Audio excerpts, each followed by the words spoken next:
कर्पूरगौरं करुणावतारं संसारसारम्। ओम शिवाय, जय माता दी। पुनः स्वागत है आप सभी का। चले हमारा तुम विषय ले लेते हैं। केतु ग्रहण है, केतु बाबा ने करा है नक्षत्र परिवर्तन। इसका सीधा प्रभाव हमारे प्यारे प्यारे कुंभ राशि के जातक है उनके जीवन पर कैसा बना रहेगा। सबसे पहले तिथि समझ लेते हैं। 10 नवंबर 2024 रविवार रात्रि 11:31 से 20 जुलाई 2025 रविवार दोपहर 2:10 तक उत्तर फाल्गुन नक्षत्र में गोचर करेंगे। 18 मई 2025 रविवार शाम 7:30 से सिंह राशि पर गोचर करेंगे। केतु बाबा के संबंध में जब भी परिवर्तन की बात आती है, यानी केतु बाबा आगे मूव करते हैं, तो इनका आगे मूव करना हमेशा पीछे आना होता है। ये हर चीज़ में पीछे आते हैं। जैसे सिंह राशि पर जब गोचर करेंगे तो ये राशि क्रम में उल्टे चलेंगे, पीछे आएंगे। नक्षत्र में आएंगे तो उत्तर फाल्गुन नक्षत्र अगर हम गिनते हैं गिनती में तो ये उल्टे चल रहे हैं। अब इसमें जो पद होते हैं, इसमें भी सबसे लास्ट वाला पद है, उससे शुरुआत करेंगे। उत्तर फाल्गुन नक्षत्र, इसमें 4 पद हैं। इसमें जो पिछले के जो 3 पद हैं, यानी चौथा, तीसरा, दूसरा, ये शनि बाबा के अंडर में है। और जो पहला पद है जिसमें सबसे बाद में है, ये बृहस्पति देव के पास है। जो पहला पद है 18 मई 2025 रविवार शाम 4:30 से सिंह राशि पर जब गोचर करेंगे तो पहले पद पे आ जाएंगे। अब इन तीनों को ना मिला लीजिए। जहाँ पर केतु बाबा बैठे हुए हैं उसको नक्षत्र में जो गोचर कर रहे हैं उत्तर फाल्गुन नक्षत्र में, और जो पद इन तीनों को मिला लीजिए। केतु बाबा आपके बैठे हैं भविष्य वाले स्थान पर, अष्टम भाव पे। स्कैनिंग विद्या में इसको भविष्य का द्वार बोला जाता है। यह 6 नंबर राशि है, यानी बुध। ये इसको मान लीजिए शरीर हो गया बुध का। उत्तर फाल्गुन नक्षत्र जिसका मूल है सूर्य देव, तो उसको मान लीजिए आत्मा। और जो पद यानी चौथे पद पे जो अभी आए हैं, वह जो चरण हैं, चौथे चरण पे चल रहे हैं, वह मान लीजिए आत्मा का स्तर, चेतना का स्तर की आत्मा क्या खोज रही है, या आत्मा का विषय क्या है, वर्तमान विषय क्या है, उसको मान लीजिए शनि। सूर्य, शनि और बुध को मिला लीजिए। और केतु बाबा यहाँ बैठे हुए हैं, अष्टम में बैठे हुए हैं, इन सबको मिला लीजिए तो मूल क्या निकलेगा? मूल यही निकलेगा कि बहुत सारी सावधानी आपको बना के रखनी है। उसमें 5 सावधानियां हैं। कुंभ राशि का जो जाता है कि उसको यह भी समझना होगा कि अभी 2.5 साल और हैं पूर्णतः शनि बाबा का जो प्रभाव उससे मुक्ति के लिए। लेकिन प्रार्थना रहे कि शनि बाबा को कुछ मत कहा करिए।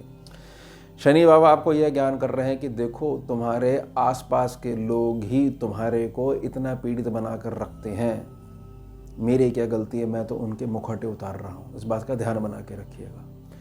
बहुत तेज़ी से जो एकदम से दोषारोपण कर देते हो कि जब से शनि आए हैं शनि ने तहस नहस कर दिया ज़िंदगी। प्रार्थना रहेगी, शनि जैसा साथ देने वाला ग्रह नहीं है दूसरा, आप नहीं समझ पाते, ध्यान रखिएगा। तो ऐसे व्यर्थ में वाणी दोष लगाने की आवश्यकता नहीं है। उनके बराबर तपस्वी भी नहीं है कोई। तो प्रार्थना रहेगी, आपका जो मूल है वह मूल है आप अपनों से पीड़ित हो। यह 7.5 उसका ज्ञान करवा रही है, बस इस बात को समझ लीजिएगा। प्रार्थना रहेगी 1, 2, 5, 8 और 11 इनसे संबंधित अगर केतु बाबा हो जाएंगे तो जातक को 2 चीज़ें बड़ी ध्यान में रखनी होती है।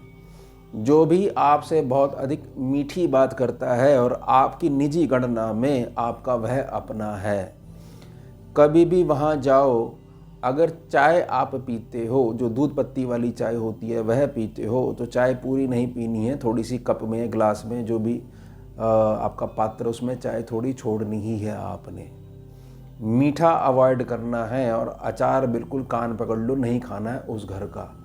फिर देखो, तब समझ में आएगा कि शनि बाबा कितने ज़्यादा आशीर्वाद आपको देने का प्रयास कर रहे हैं। ये एक प्रकार की मेरी प्रार्थना है, इसको स्वीकार करिएगा।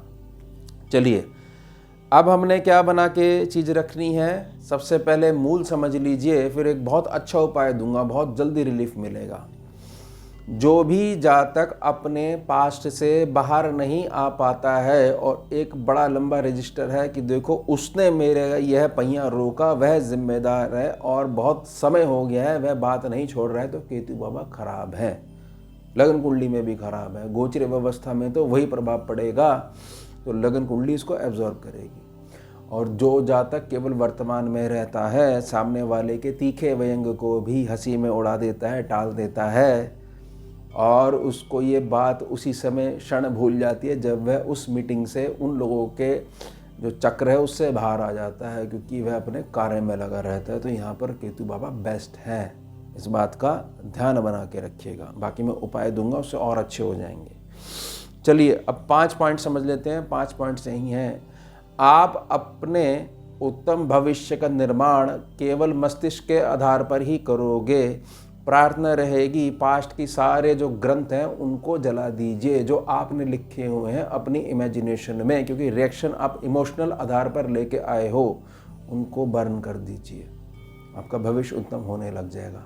ध्यान रखिएगा इस बात का। आपको एक चीज़ समझनी पड़ेगी कि दोनों हाथों में लड्डू लेकर बैलेंस नहीं स्थापित करा जा सकता है, क्योंकि लड्डुओं को बचाने के चक्कर में, मिठाई को बचाने के चक्कर में चाल टेढ़ी हो सकती है, पैर से पैर लड़ सकते हैं। ध्यान रखिएगा। तो करना क्या है, एक लिस्ट बना लीजिए कि मैं ये सुख आज से त्यागता हूँ। रात्रि को शयन करने का समय मैं शयन करूँगा, व्यर्थ में एक प्रकार का रुदन या विलाप नहीं करूंगा जिसका संबंध मेरे पास्ट से छुपा हुआ है। ये सावधानी बना के रखिएगा। मेरी बहुत ज़्यादा प्रार्थना रहेगी। मेरे को धन जो कमाना है वह इस आधार पे कमाना है कि मेरा सर्कल यानी राहु कितना ज़्यादा मजबूत है, और मेरा राहु इस बात पे मजबूत होगा कि मेरा अमुक व्यक्ति से कितनी अधिक राम राम श्याम श्याम है, कितना अधिक मेरा नमस्कार नमस्ते है, हेलो हाय है। इसका मतलब यह नहीं कि इस आधार पर कि मैं एक सीमा बना लूँगा कि वह नहीं बोलता तो मुझे बोलने की क्या आवश्यकता है। बड़े व्यापारी बनना चाहते हो तो हर एक व्यक्ति तुम्हारे लिए ग्राहक की दृष्टि से तुम्हारे को देखना पड़ेगा। ध्यान रखिएगा। यह सारी बातों को ध्यान बना के रखोगे, संकल्प आधार पर इसी को नींव बना लोगे तो बहुत सकारात्मक प्रभाव देने लग जाएंगे यही केतु बाबा। और वो मीठे अचार वाली, मिठाई वाली, चाय वाली बात ध्यान रखिएगा। स्कैनिंग विद्या के अनुभव है, शेयर करता हूँ आपसे।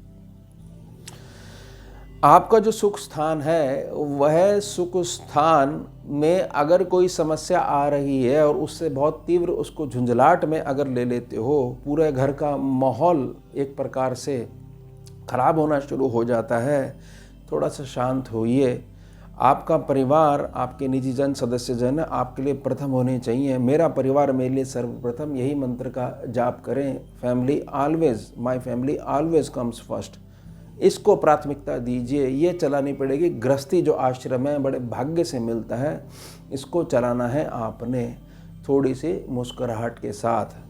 पुनः याद दिला देता हूँ, अगला वर्ष मंगलदेव का है, तो संकल्प अभी से धारण कर लीजिए। जो भी जैसी भी स्थिति हो, हमारे को तो उस स्थिति को अपने पक्ष में सकारात्मक रूप में करना आना चाहिए।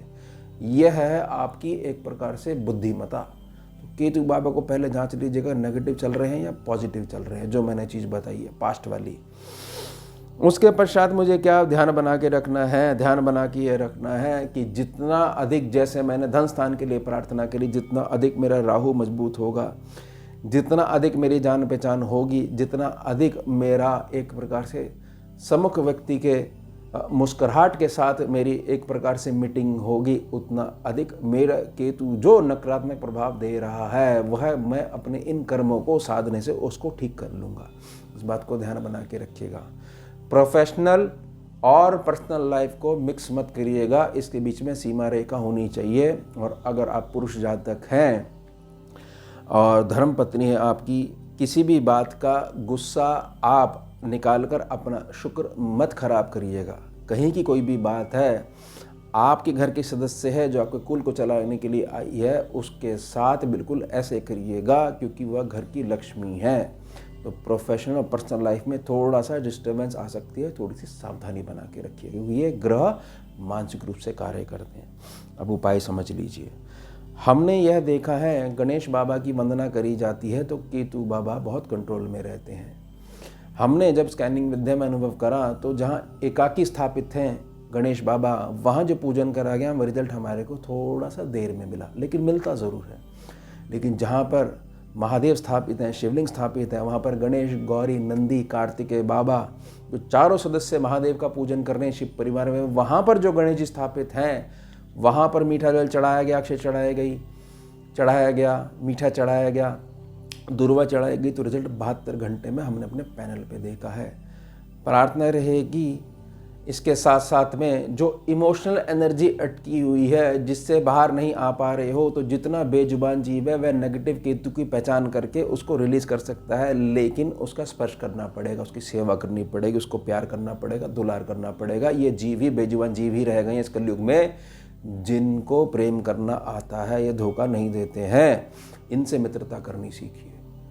पशु हैं, पक्षी हैं, और अन्न दान करना, जल दान करना एक बहुत अच्छा माध्यम है इनसे मित्रता करने का। ये धोखा नहीं देते, ये अन्न का मूल चुकाते हैं। जितना इनका स्पर्श करोगे, स्ट्रीट डॉग हो गया या आपके घर में डॉगी है, गौ माता होगी, कैट है, बिल्ली है, और कोई भी पेट है, इनका स्पर्श करिए। सब के सब आपके जितने दुखों की जो पहाड़ जो है, जो कि अपने के द्वारा जो पीड़ित हुए हुए उसको एब्जॉर्व कर लेगा। प्रार्थना रहेगी, ये स्कैनिंग विद्या के पैनल के उपाय ये हर हाल में काम करते ही करते हैं, चाहे लगन कुंडली में बिल्कुल टेढ़े गिरा बैठे हुए, ये ध्यान रखिएगा। ये होगा हमारा तुम विषय। मिलते हैं आपसे अगले भाग में नए विषय के साथ। जुड़िए और जोड़िए। ओम शिवा, जय माता। भुजगेन्द्रहारम् कर्पूरगौरं करुणावतारं